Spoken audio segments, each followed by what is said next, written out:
L'émission Pixel vous est présentée par Bliblablo et ses services Internet, mobile et TV.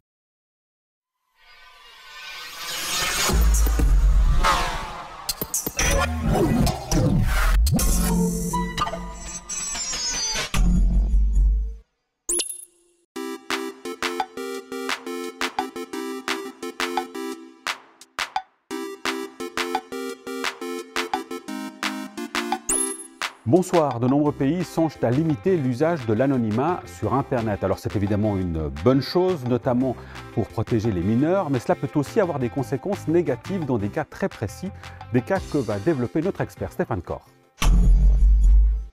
Bonsoir Stéphane. Bonsoir Nasrat. Alors ces cas particuliers concernent essentiellement la liberté d'expression. Voilà, l'anonymat peut être essentiel dans certaines régions du monde.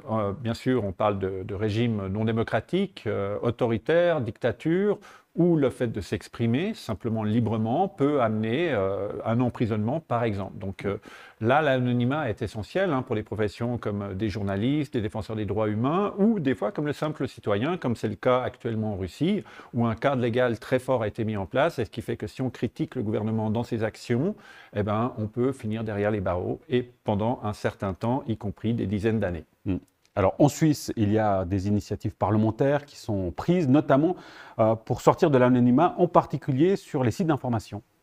Voilà, là, ce qu'on veut défendre quelque part, ou ce contre on veut lutter, c'est plutôt le fait que des gens s'expriment trop librement, mais pas forcément respectant un cadre éthique ou un cadre déontologique ou juridique par rapport aux injures, à la diffamation et des choses comme ça. Donc on aimerait réduire la proportion de gens qui commentent de manière très virulente et haute sur les plateformes de médias sociaux, mais le fait d'obliger ces plateformes à demander l'identité réelle des gens et que ces gens agissent sur leur identité n'est pas forcément la bonne solution. Pourquoi ?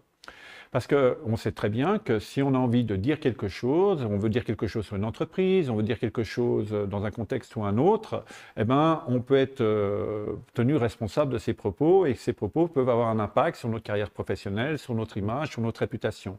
Alors bien sûr qu'il faut assumer ces propos, mais on sait que dans certaines circonstances, c'est un message qui est un peu facile. Donc il faut laisser aux gens la possibilité d'avoir un pseudo-anonymat, c'est-à-dire d'agir avec un pseudo, mais il faut que sous ce pseudo, on connaisse leur identité.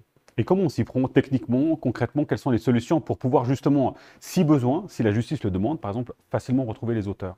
Voilà, alors ce qui est problématique aujourd'hui, c'est de transmettre ces papiers d'identité, par exemple, à un prestataire et autres. C'est problématique par rapport à la sensibilité des données et au fait que ces données peuvent être perdues et autres, et toute la démarche. Mais il existe, par exemple, tous les outils pour s'inscrire au dossier médical du patient, dossier électronique du patient, pour quelque part valider son identité auprès d'un État, pour ses impôts et autres, Genève ID, VoID, Swiss ID, etc., qui pourraient être utilisés par ces sites de médias pour déjà valider le fait que la personne a une identité vérifiée qui existe. Et si tout d'un coup, le cadre légal l'impose, un juge pourrait demander la levée de cet anonymat. Après, il faut fluidifier aussi le processus de la part du côté des médias pour que des plaintes puissent être déposées en ligne et que ce ne soit pas une charge trop importante pour les plateformes. Mais aussi en 2026, on aura l'identité électronique qui va venir, et c'est ce qu'on appelle une identité auto-souveraine, donc c'est-à-dire qu'on va pouvoir générer depuis cette identité, une sorte de carte d'identité électronique, des éléments d'identité. Par exemple, si je dois m'inscrire sur une plateforme, je peux dire j'ai l'âge, sans dire l'âge que j'ai, mais simplement en prouvant que j'ai l'âge légal qui est requis pour m'inscrire sur cette plateforme, et sans donner mon nom et sans donner le reste de mon identité.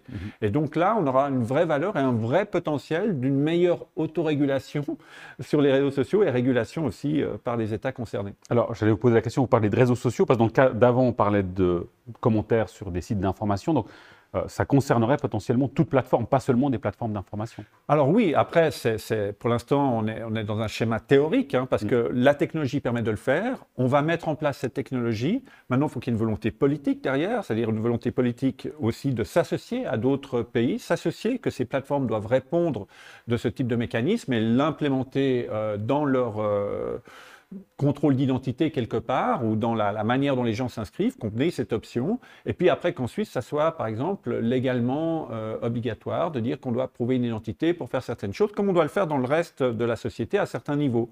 Donc il faut toujours trouver un équilibre entre la liberté d'expression, le droit à être anonyme, et le fait de devoir répondre de ses propos si ces propos ne sont pas respectueux d'un cadre légal ou d'un cadre moral, mais moral qui est quand même soutenu par un cadre légal, bien sûr. Évidemment, et ça fait le lien justement avec le prochain sujet qu'on va aborder, à savoir que ce qui est le cas dans la vie réelle doit l'être aussi dans le virtuel et vice-versa. On en parlera justement sur cette notion de virtuel et de réalité et de ses conséquences durant la prochaine émission. Merci beaucoup, Stéphane Corr. Merci. Et merci à vous pour votre fidélité. Maintenant, vous connaissez évidemment le thème de la prochaine émission. Le rendez-vous est pris. Bonne suite de programme et à très vite. Ciao.